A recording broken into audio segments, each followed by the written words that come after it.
दोस्तों एक खबर निकल के आ रही है कि नेपाल में जो प्रधानमंत्री केपी शर्मा ओली जी ये एक संविधान के एक अलग ही विधान का उपयोग करके संसद को भंग करने में लगे हुए हैं। तो इसी टॉपिक के बारे में आज बात करेंगे और आपको मैं फुल इन्फॉर्मेशन और अपना व्यू देने की कोशिश करूंगा। नमस्कार दोस्तों, मेरा नाम है सचिन और आप सभी का स्वागत है मेरे यूट्यूब चैनल सचिन नियमित। तो चलिए दोस्तों वीडियो शुरू करते हैं।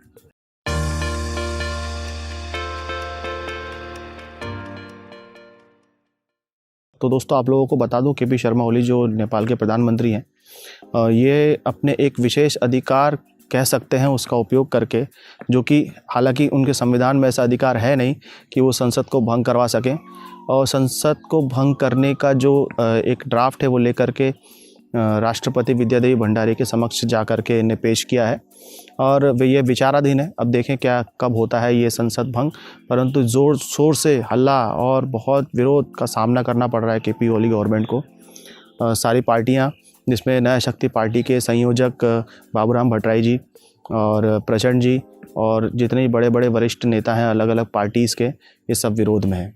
तो मेन मोटिव क्या है, मेन कारण क्या है कि ये ऐसी स्थिति उत्पन्न हुई?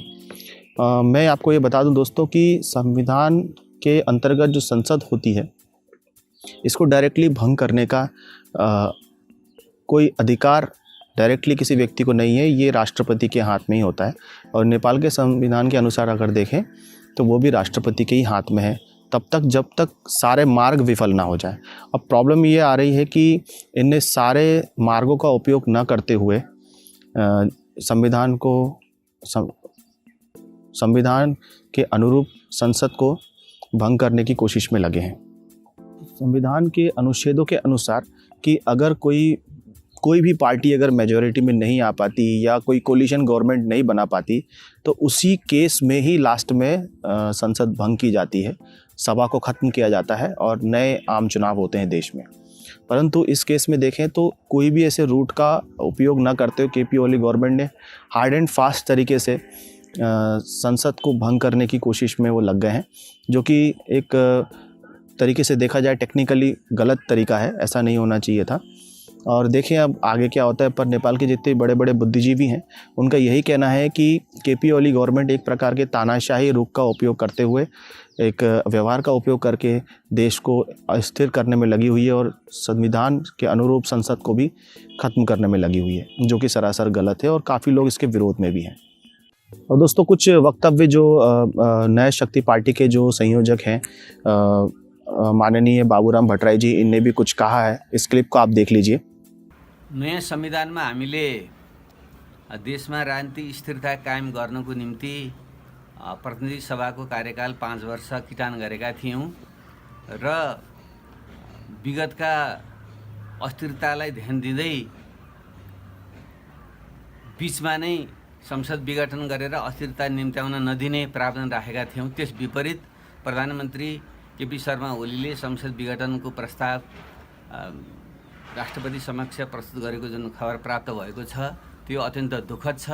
यसले हिजोकै संसदीय व्यवस्थाको जुन अस्थिरता निम्त्यायो र हामीले संविधान सभाबाट सुधारिएको प्रणाली ल्यायौँ, त्यसको धज्जी उडाएको छ। यो लोकतन्त्रको मर्म विपरीत छ, संविधानको प्रावधान विपरीत छ। यसले नेकपाको 2/3 बहुमतको सरकार नजिक बन्दाखेरि पनि जुन ढङ्गको गैरजिम्मेवारपूर्ण हरकत प्रधानमन्त्रीबाट भएको छ, यो लोकतन्त्रको हितमा छैन र यसको सबैतिरबाट चाहिँ प्रतिवाद गरिनुपर्दछ। नेपालको शासकीय प्रणालीमा सुधार गर्नुपर्छ। त्यसको निम्ति प्रत्यक्ष निर्वाचित राष्ट्रपति र पुनः समानुपातिक संसदको व्यवस्था हुनुपर्छ भन्ने हाम्रो र निजी रूपमा मेरो निरन्तरको प्रयत्न रहँदै आएको छ, विचार रहँदै आएको छ। अहिलेको प्रधानमन्त्रीको कदमले नेपालको शासकीय प्रणालीमा रहेको त्रुटि र त्यसलाई सचाउनु पर्ने कुरालाई नै फेरि पनि पुष्टि गर्दछ। यस्तो अवस्थामा म सबै राजनीतिक दलहरूलाई, सचेत नागरिकहरूलाई नेपालको शासकीय प्रणालीमा सुधारको निम्ति आवाज उठाउन आग्रह गर्न चाहन्छु र तत्काल प्रधानमन्त्रीको जुन यो असंवैधानिक जुन कदम छ त्यसको विरुद्धमा सहकार्य गर्नको निम्ति नेपाली काङ्ग्रेस, नेकपा भित्रका लोकतान्त्रिक शक्तिहरू र सम्पूर्ण राजनीतिक दल र वैकल्पिक राजनीतिक शक्तिहरूलाई सहकार्य गर्नमा हार्दिक आग्रह गर्दछु। तो दोस्तों इनने भी एक प्रकार का विरोध ही जताया है और जिस प्रकार आपने वीडियो को देखा तो आपको समझ में आ गया होगा कि सरकार एक प्रकार से निरंकुशता पे आ गई है और किसी भी कानून को नहीं मानते हुए वो अपना एक अधिकार जमाने की कोशिश कर रहे हैं।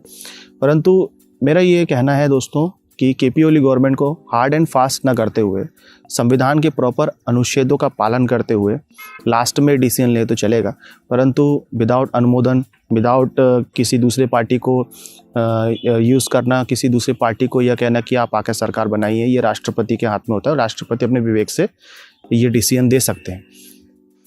तो जो 5 प्रकार के स्टेप्स हैं, इनको फॉलो करने के बाद ही अगर आप ये जो संविधान के अंतर्गत जो संसद होती है उसे अगर भंग करना चाहें तो वो सिर्फ डायरेक्ट प्रधानमंत्री नहीं कर सकता, राष्ट्रपति कर सकता है।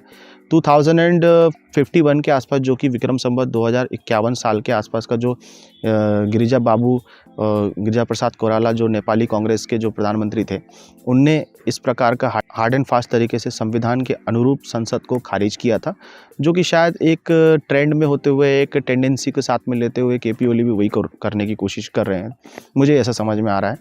तो यही था कि इसके अपडेट में मैं आप लोगों के लिए वीडियो बना सकूं, तो मैंने आप लोगों के सामने ये प्रस्तुत किया है। अब देखते हैं दोस्तों कि नेक्स्ट क्या हो सकता है। अगर कोई भी अपडेट आता है तो मैं आपको ज़रूर देने की कोशिश करूंगा। दोस्तों, आपको ये वीडियो कैसा लगा? अगर अच्छा लगा हो तो प्लीज़ लाइक ज़रूर कीजिएगा। अगर आप मेरे चैनल पर नए हैं तो प्लीज़ सब्सक्राइब करके बेल आइकन पर क्लिक करना ना भूलिएगा दोस्तों। फिर मिलूंगा नए अपडेट्स के साथ, तब तक के लिए अलविदा।